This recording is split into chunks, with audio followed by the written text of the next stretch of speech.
নমস্কার, আমি শিল্পী চক্রবর্তী। আপনারা আমার কাছে সবসময় আশা করেন কিছু নতুন, কিছু ভালো, আর আমিও বাস্তবের মাটি থেকে রসদ নিয়ে তা ফুটিয়ে তুলি আমার কাহিনীতে, আমার গল্পে, আমার সিনেমায়। এবারে এমনই এক সামাজিক এবং বাস্তব সমস্যা নিয়ে আপনাদের কাছে হাজির হয়েছি।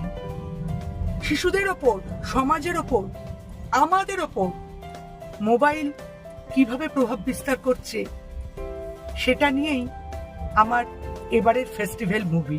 না, বেশি কিছু বলবো না, তার জন্য আপনাদের চোখ রাখতে হবে।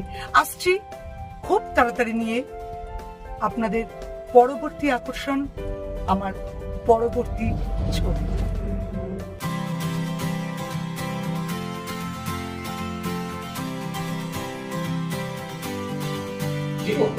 খুব সুন্দর। তারপরে দাদা বলছে এরপর ঢুকতে হবে, তা পড়াশোনাটা কি হবে? আপনি বলছেন সেটাও শিখছে, সবাই তো বড় হচ্ছে, পড়াশোনা করছেন এই বিষয়।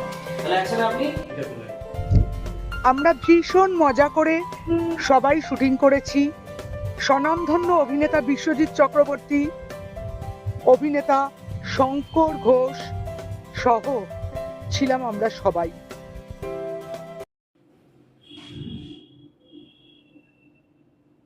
ব্যাপার নাতিবাবু এত গম্ভীর কেন? প্লিজ দাদা ভাই, এই নাতিবাদ সরি চলো উত্তর না না না দাদা হলোই না যখন দাদা পাঞ্জাবিটা ঠিক করে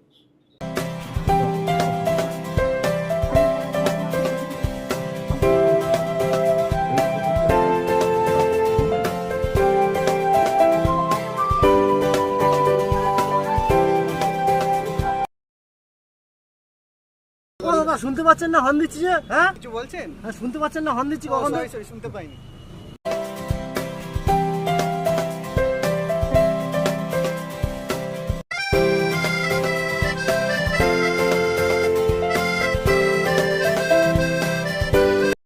না না না ওকে মানসিকভাবেও এখন অসুস্থ লাগে। ওকে মানসিকভাবেও অনেক অসুস্থ লাগে।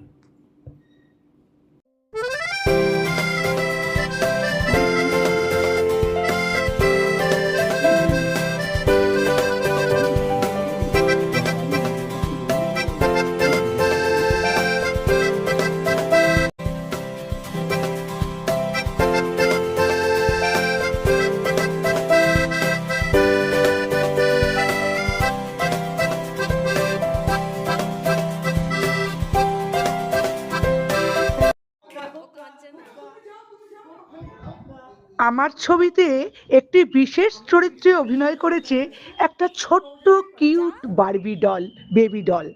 তাকে নিয়ে অভিনয় করতে আমাদের অনেকটা সময় গেছে ঠিকই, কিন্তু অল টেকনিশিয়ানস, ডিওপি এবং আমি ডিরেক্টর এবং সমস্ত কো অ্যাক্টররা বেশ মজা করে কাজ করেছি, ইভেন আমাদের এই বেবি ডলটাও।